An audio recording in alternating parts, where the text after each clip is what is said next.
I first learned about Miri in February of 1998 when David Waddell, who was here in a senior capacity at Curtin, brought a Mr. Lau to see me in my office, and David had found him wandering around the university, as he put it.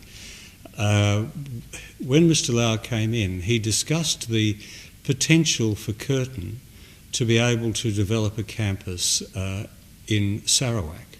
Mr. Lau was here on behalf of the state government of Sarawak. And so a little later on, I was invited with my wife Meg up to a meeting in Miri.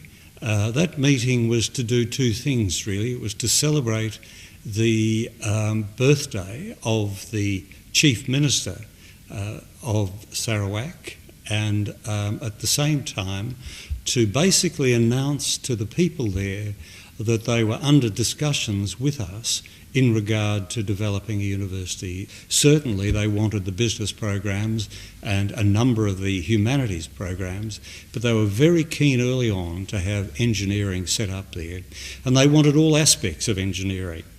They understood early on that this was a very expensive process to begin, but it's a process they willingly committed themselves to. In discussions with me and then with Dr. George Chan, our Chancellor, Mr. Harry Perkins, became quite convinced of their sincerity, their ability to be able to finance this, and their capacity to be able to run it well. We then identified, fairly soon after that, two individuals to go up and begin the process of talking with the people on the ground up there.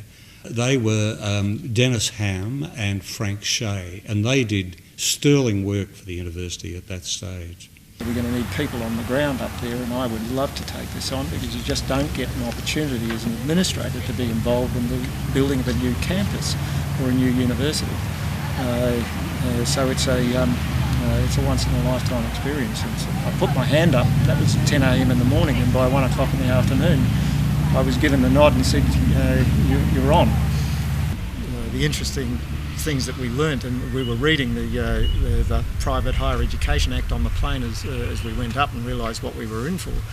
But we also had to write a constitution for the campus. We needed to have a strategic plan for the campus, and by the way, it also had to be written in Bahasa. They were trying to do operations from the old Ream Road School, which was undergoing a great deal of renovation. So we had one phone line, no windows, no air conditioning, jackhammers, and a banner on the front wall saying enrolment's been taken, which we weren't supposed to do. The decision that we made, I think, was vindicated strongly by the support we got from everyone within Sarawak. For example, when we were first asked how many computers we wanted, and I said 120, the eyeballs rolled back in the number of people's heads because they actually thought we would want 2 or 3, one for Dennis, one for me, and one for the secretary. And we were talking about library, student labs, connectedness to the world, so that we would start and claim fairly and honestly to the public we were starting on a par with Curtin in Perth, in that the students would have to have the same access to the same facilities and the same resources. We at all times, I think, have stressed to everyone concerned that quality was the main issue involved, the quality of the programs, the integrity of the people that were to run these programs. Over the 10 years that Curtin's been providing programs in Sarawak, we've graduated about 1,500 students. 1,500 undergraduates and postgraduates who can contribute to development in the region. We've also taken significant initiatives to grow research at Curtin Sarawak. Most recently, the Malaysian Prime Minister, Abdullah Badawi, announced that the Malaysian government would provide 6 million ringgit to match a similar contribution by Curtin University to the establishment of a research fund for Curtin Sarawak.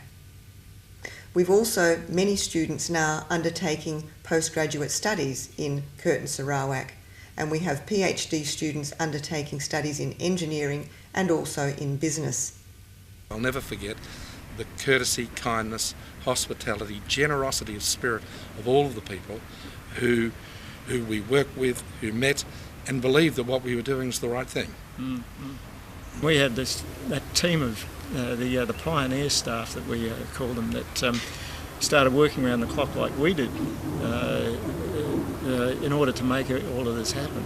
The Tan Sri Dr. George Chan is the principal person there. YB Lee Kim Shin is the other one that we've dealt with. And of course, Chief Minister Tabe. All of them have ensured that this was a very successful operation. They've built stronger friendships between Malaysia and Australia.